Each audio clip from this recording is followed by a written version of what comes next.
Welcome back to the 2023 Games of Berkeley New Year's Classic, brought to you by Innova Champion Discs. I'm Gelbart. And I am co-commentator Cody Kirkland. Today we're going to be following the MPO lead card action for the final round of this tournament. This will be back on the Bay courses if you happen to catch the second round on the Hills course. The Bay course, beautiful, great views, very treacherous holes, and I would say a bit more challenging than the Hills course as well. As you can see, we have Evan, who we saw, Trent, who we saw, and Brady all tied at -8, and Andrew with a 3-stroke lead coming into this final round. Yeah, score is definitely depressed from years past due to the difficult conditions. So 11 down to 2 rounds is very solid for Andrew. Very good. Coming into hole 1, we have a par 4, and this basket was brought up almost 100 or so feet from last year. You can see it over on the left in the trees. Last year it was 2 pumps to get all the way up the fairway, but this year you can throw one out and then bring it in close to those trees, and you should have a fairly simple birdie. Yeah, really just a chance to unleash here on the first hole, which is always nice. Just send one wide fairway. Most right or left generally plays okay. The only real danger here is popping one up and going left over that fence or onto the road, which is the out of bounds. If you're up tight against that fence too, those trees can come into play, as looks like Andrew might find that left side. Oh, and he gets a nice roll out. That is really a gift from that fence. With those trees, it can be really hard. You don't really have a backhand. You kind of have to step out and throw a forehand, but it can be tough to get the distance up the hill. Here's Brady just ripping one, gets some nice anhyzer on it, skipping up there. Probably going to be within 180 feet from the basket. That is huge. Anywhere in that golf fairway is exactly what you're looking for on this one. Here's Evan letting it leak left a little bit here, but staying far enough away from the fence, he should be okay. Since the fence is not the out of bounds here, if you're up against it, you don't have any relief, so it can be quite challenging. Yeah, that's a great point. You just have to kind of straddle out from that fence and hope for something over the top. Trent, you can see playing it out a little bit to the right. The one issue with the right side is that when you're coming into that green, you are going to OB. That street on the left or right behind the basket is OB. And so you do want to be a little bit careful with that, whereas if you're coming from straight where Andrew is, you just have a pretty simple hyzer. Yeah, real only danger here is to saw it off and let it get onto the road there. Good width from Andrew. That should be just inside circle 1.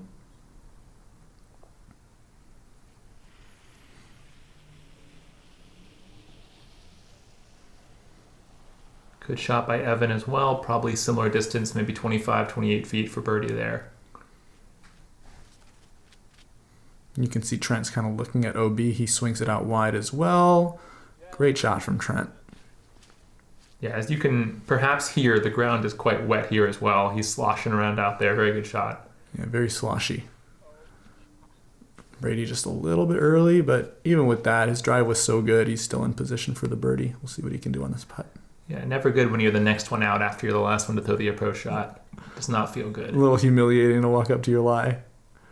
Brady with a soft bid, doesn't want to go into the OB. Oh, man. Great bid, just a little bit short. Being a little tentative. You can see that the ground slopes away towards that road. And so you can easily get a roll or a little bit of a slide. Andrew leaves that putt a little wide right, but stays safe. Should be about 10 or 12 feet for his par. They were both maybe a little further than we thought as Evan makes the jump putt from circle 2 for the nice bird.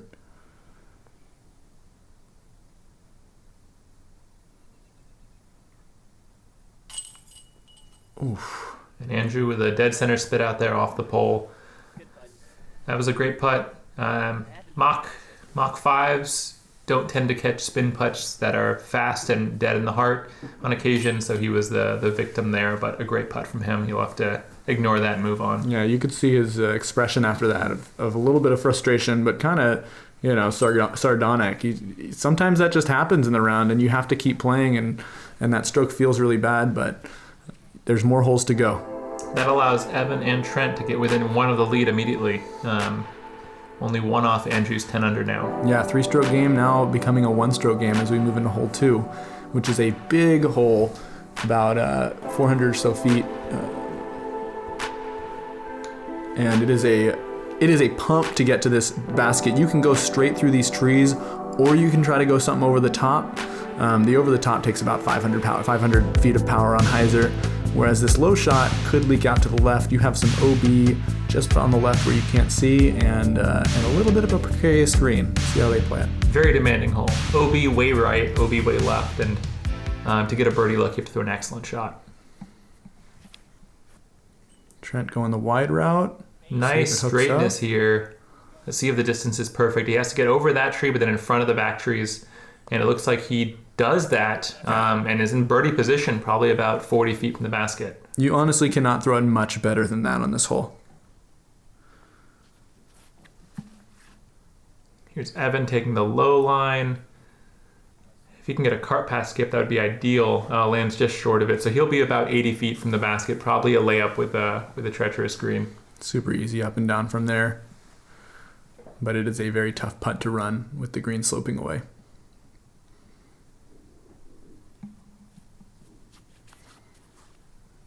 Got another high route, puts it a little wider than Trent did. See if he gets the distance right. Might be a little early. Got the distance right, but he's a little bit short. Didn't really get much of a push left. Here's Andrew. Oh, flipping that up so nice to flat. That's pushing so straight for so long. This looks really good. Yeah, catches those back trees, but is in birdie position, probably 40, 45 feet. Yeah, great shot from Andrew. These guys throwing over the top, it takes a lot of power to get there. You can see 483 feet, and that's a pretty honest 480. But getting that over on hyzer, you can flip it up to flat, but it's a very tricky shot and a very far distance. Yeah, we were fortunate on Sunday to have great weather to really get to attack this bay course. Somehow dead and unattached, that big branch that Brady is shoving over to get out of his putting stance. Probably fell down during the night. We had another storm between Saturday and Sunday here. Yeah, brutal weather this weekend. Brady with a good bid, and it starts to roll a little bit. We'll see where it ends up. There is a little culvert there with some running water that does play as OB. We'll see if he managed to find that. But it was a change this year because it was soaked. It was full of water. Andrew with an amazing putt from circle's edge, or maybe even a little bit further, takes the birdie. Oh yeah, little baby step through there. Well done. Really nice after getting that spit out on one and taking the bogey to get his feet under him with a birdie here on two. Yeah, what an amazing bounce back hole to get. And you just saw 2 of the 3 birdies on this hole, played as the third hardest hole in the day, with only Andrew, Trent, and then Thomas Tomaselli getting their birdie. And you can see that Brady has found the OB. That hasn't been OB in the past, but because it was full of water during the practice rounds on Thursday and Friday, the tournament directors decided to make it OB so that players didn't have to play from 2 feet of water. Yeah, I threw one in there in the practice round and had to dig it out with several sticks. It was, 3 or 4 feet deep. It was not a good place to be. Really unfortunate that Brady's rolled in there. Yeah, it's a tough break.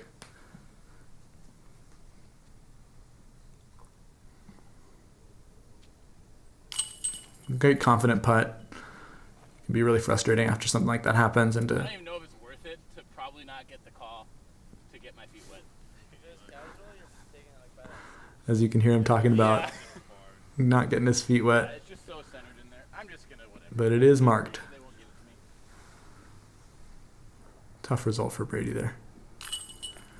And a good putt from Evan to save par. Yeah, lead card not making that hole look too challenging, even though it is one of the more difficult ones in the day. You come up to hole 3, listed as 268 feet. I think it plays probably around 300 feet. It is over this valley. There's a couple lines. You can either go a wide forehand hyzer. You can go kind of a pushing backhand with only one late tree in the way. We'll see what Trent goes with. This hole is kind of similar to hole 8 on hills. If you saw, as we mentioned before, this course is on the main course of Lake Chabot Golf Course. Absolute privilege to be able to play on these courses and walk through this amazing property. It's so green, so beautiful, so many trees. But there are 36 holes out here, and it is absolutely fun to play on them. Andrew going with the turnover backhand line, which I have not seen thrown before. Cuts it over a little bit too much, but finds the electrical box on the roll, so he'll be in circle 1 for birdie. And Evan with some love as well off that tree. He'll be putting for birdie. Wow, that's also putting for birdie. It's the best shot you can throw off that tree, I think. And there's Brady flipping up a backhand. Oh, beautiful. Looking really good. Good shot from Brady. And this seems like a simple hyzer, but because of the slope of this hill, it does slope away from the green. So if you do throw hyzer, you have to be careful not to go too far. And this tee also moving very slightly from the previous year. In previous years, the flick hyzer was a pretty easy shot, just throwing lawn darts to the green as Andrew makes a really nice putt. But this year, that line isn't as available, so you have to be a little bit more creative.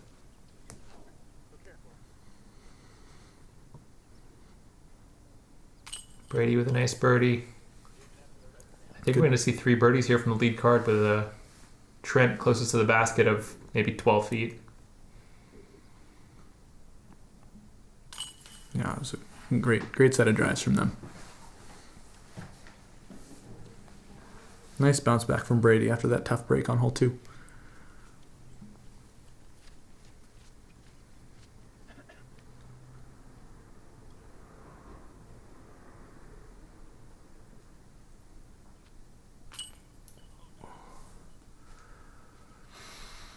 It's a tough miss. Those ones really get you, early in the round, not feeling super confident with the putts, and that 12-footer just feels a little scarier. Don't get that full release on it. Hole 4, 249 feet, very uphill here. There's a primary middle gap you can go through. The basket was actually moved closer to the top of the hillside, so just past the crest of the hill here, moved maybe 30 or 40 feet closer than is shown in the video. There is a spike hyzer line up over the trees from the back of the tee box you can go with, and there is an up the middle line as well, which requires pretty perfect height control to get the right distance. Yeah, this is kind of a theme on these courses, of these kind of low ceiling, either uphill or downhill holes that really challenge you to get the height right. Trent just a little off on his drive, misrelease or something. He should still have a chance for it up and down. Yeah, Andrew going, it looks like mid-range up through the gap, hits the height perfectly, just crest the hill, and he's 18 feet for his birdie. Cannot throw it much better than that.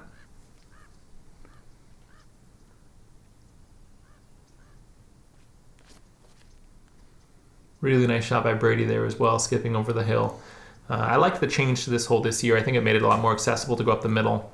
Those shots that are parked for this one would be probably still 40, 45 feet from the pin in the previous location, which really de-incentivized going up the middle through the gap. Yeah, I think the tree is also a little bit higher this year, making that gap shot, as you can see all 4 players going through it, a little bit more enticing and a little bit more fun. Yeah, shout out to amazing volunteers, tournament directors coming out and making this hole a little more playable, I think, by doing some trimming on these branches.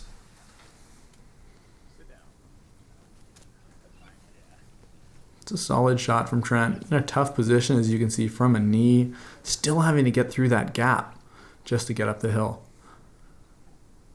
Here's Evan for birdie. This would be great for his confidence. Leaves it just short. It can be tough when you miss a short one early. It can really put a lot of pressure on the rest of your game. So approach shots, you feel like you have to put it really close. Driving, you feel like you have to put it really close, and it makes the basket just seem a lot smaller. Yeah, putting is such a mental game.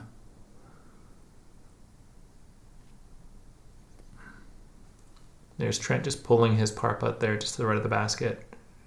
See if Andrew can capitalize off this great drive.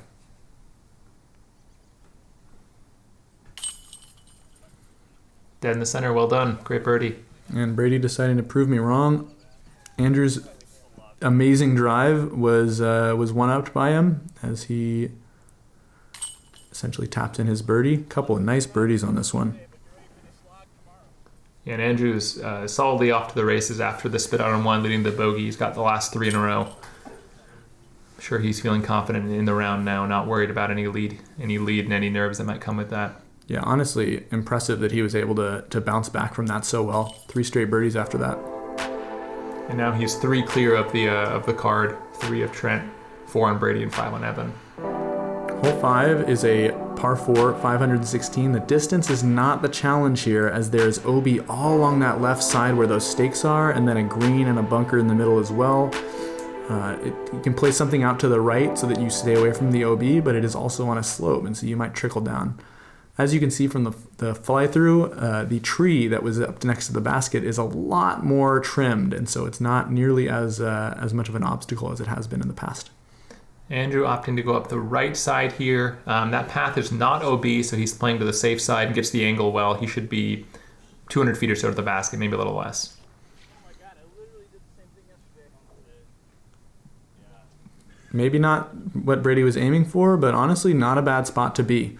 Staying along that left side means that he'll have a pitch-up hyzer from there. Yeah, Evan also turning one down to that right side. Cut rolls down, but stays off the green. Really, anything inbounds here that gets 300 feet of distance will leave not too challenging of an approach shot. Just about finding your spot. I really like this hole. It's a really well-done hole. Lots of danger. As Trent goes over the green, amazing drive from Trent. That green is a pump to get over there. But this one is a really well-done hole with a very achievable distance for a par 4, but still challenges the player with all the danger. Important to get this approach shot close, as there is OB maybe 15 feet left of the basket all along that hillside. So if you leave this backhand out a little too wide, it can make that putt quite daunting. You see Evan going with a forehand here to play away from the OB. Really like this choice a lot. See if he sticks it here, and he does. Yeah, great throw from Evan.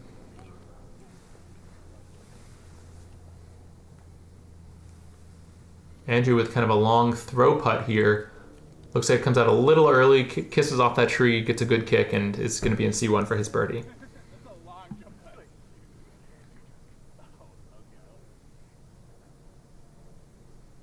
Trent's at a distance where he could give this little run if he wanted. Looks like he might have. That had some height.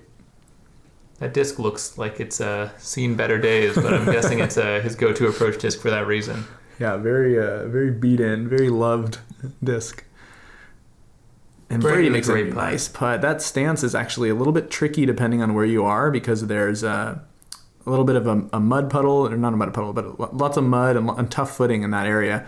But Brady makes it count from that distance.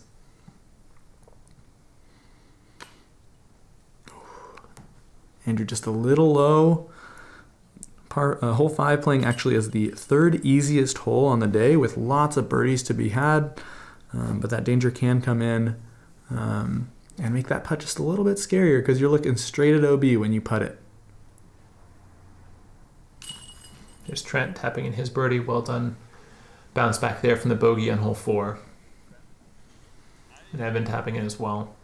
I think the tree in front of the basket being so much thinned down this year really made the hole a lot easier, just because those approach shots are much more open. Coming into hole 6, this is 490 feet, par 3, a little downhill, so plays a little less than 490. There's OB along the right side the whole way, and you can either go a straight low distance driver to try to get yourself a look at birdie, or you can go a big high anhyzer line. Both have their risks, and I think both are very challenging lines to get a birdie with. This is quite a difficult hole.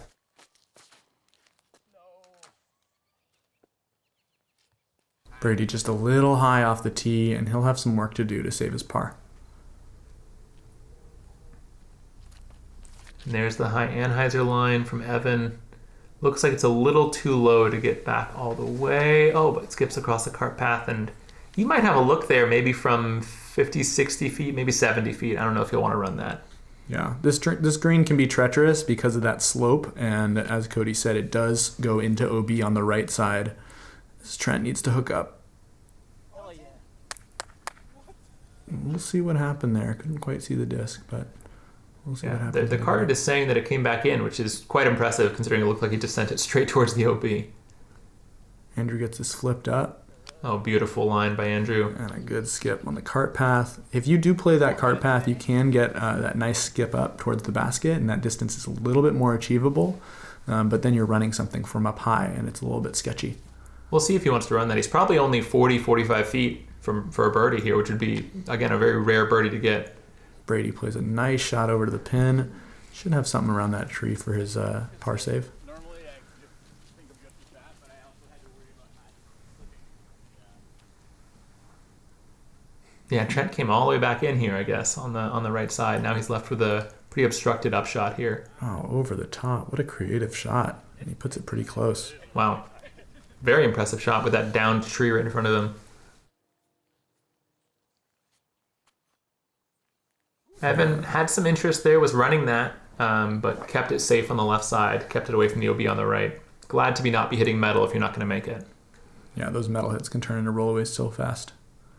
Andrew looks like he wants a part of this, and he does. Wow, what an amazing putt. Incredible birdie. Andrew, the only birdie on this hole for the day, and this hole was the second hardest hole on the course, playing at .22 over par. Nice putt by Brady there, saved his par. Really impressive. Yeah, on a knee, straddled out, with the danger behind. That is a mentally strong putt from Brady. And wow, that's where Trent's shot ended up. Very impressive, that high forehand over those trees to stick it at 6 feet. Yeah, maybe a little bit of an ultimate shot there, a little ultimate background. And our card playing that 1 under par as a whole, that is very impressive on the day. Nobody losing any strokes, except to Andrew, who managed to capitalize on that birdie. Hole 7, we have a par 3, 294 feet. It is fairly uphill with, again, that OB on the right side, and it's sloping down towards that OB. This is a tricky shot, but feels like one you really want to get. I would say the Bay course in general has a lot of holes that you can choose to attack and play for birdie, but knowing that if you mess up, bogey is very much in play with the OB near the basket on a lot of them. Much more penalizing than the Hills course. Good shot there by Andrew, leaves himself probably 40 feet or so for birdie from up on that path, again, putting downhill towards the OB. Yeah, he'll have a choice to make there, but he does have the option. Brady going a little wider, hitting that tree. It looks like he sat. Fortunate to sit. Hitting that tree, I more frequently than not see those roll OB there on the right side. Yeah, you can get OB pretty quick from there. Evan getting this just a little turned over, and it looks like he's found the OB. He'll have a putt to save his par.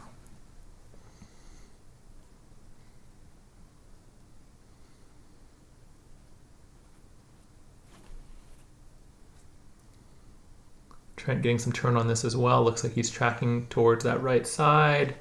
Looks like he's going to drift OB as well. Really tough to get the angle right. Again, when you're throwing uphill, discs are going to be more stable, so you're trying to really thread this line of getting it to flip up to flat but not turn over. Yeah, it can be tough. I haven't seen anyone successfully go on that right side. And you can see Brady had a little bit of a lean out shot from there. But when you do go on that right side, you just bring the OB into place so fast. So unless you hit it just perfect, it can be tricky.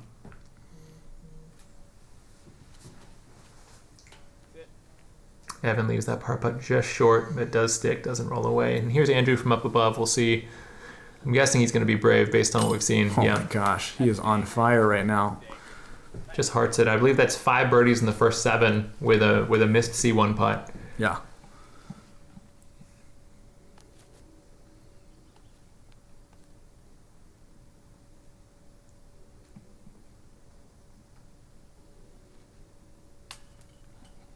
Tough putt from Trent. Gave it the height. That's what you want to see though for a confidence builder, is giving it the height on an uphill putt. You know you at least gave it a good bid.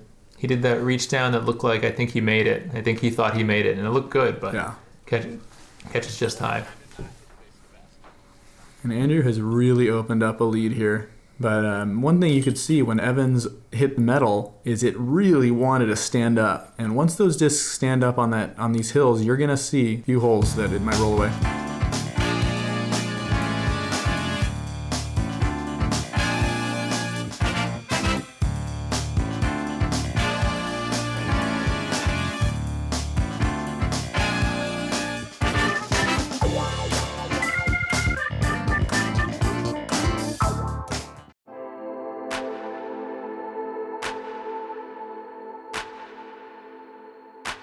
Hole 8, 246 feet, par 3. I believe this plays a little further, maybe like 280, 290. You have a few options here. You can go for the dead straight backhand. You can throw a hyzer spike backhand. You can throw a flex flick. It looks like Andrew's going for the dead straight backhand, but pulls a little bit into that right bush. I've seen some bad lies in that right bush. If you get stuck right behind it, it can be very challenging up and down for par. We'll see if he got to the far side or not. Brady with another favorable play, but just barely catches that tree. If you do get past that tree, you usually will skip up to the wall, and then you're putting up the hill instead of down that hill with the wall. It's something to be scared of. A little overturned here from Evan. He's going to probably be 50 feet or so, maybe 60 feet on the right side. That'll be a little bit of a precarious putt. Yeah, that's a big drop off. I don't know if you can tell from the camera angle, but that's from that wall onto the basket's probably 5 or 6 feet to the ground there. And Trent correcting the line, coming in really soft. That's a great drive from Trent. That's exactly what you want to see on the hole. And they call this one the goat hole because of these cute little guys up here. They will eat out of your hand as long as you're feeding them something they like. Luckily, they like grass, hay, really anything you can find. Andrew looks like did get to the far side of the bush, so manageable knee step out forehand. Well done by him. Great approach from Andrew.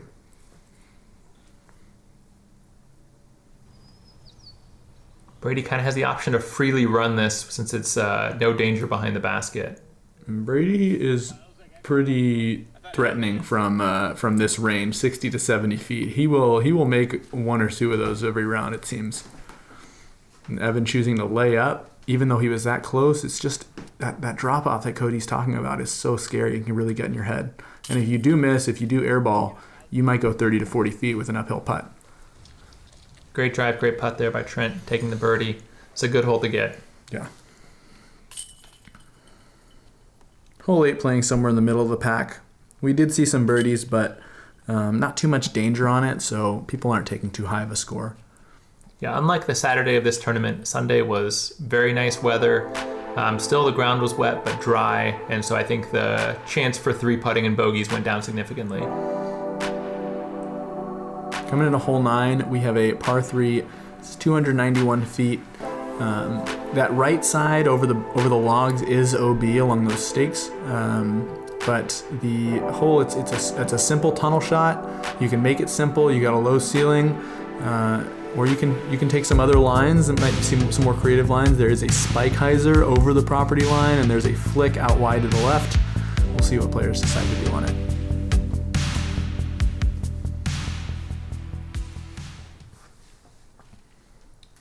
Trent going up the gut, catches the ceiling a little bit, but pushes through. That's a great shot. Should be well inside circle 1 there.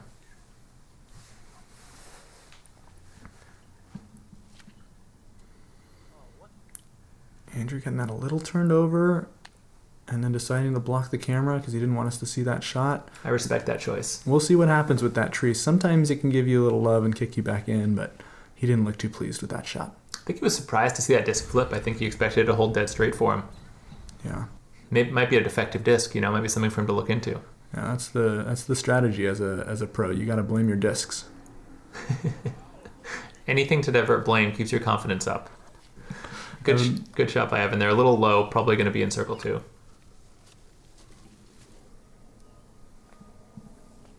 Oh, he's on top of the logs there. I'm guessing he's out of bounds, but we'll see with the score after the hole. Giving it a good bid from a tough stance. He'll have a tap-in unknown score.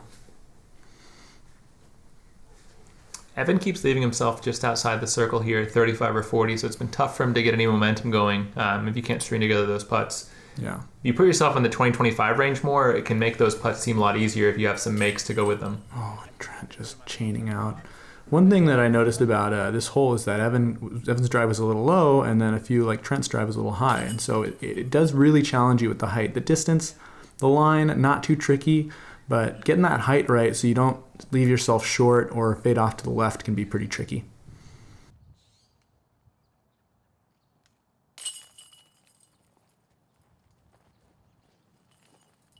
Yeah, tap-ins there for Evan, tap-in for Andrew for an unknown score, either a par or a bogey. And tap in for Trent as well. Surprised to just see one birdie there. Looks like Andrew was in bounds on those logs, so that was a par for him. That is a nice break from him. And that is our front nine. We will, big thanks to everyone who put on this tournament, our tournament directors, Scott Riley and Jeff Goss. And we'll hopefully see you on the back.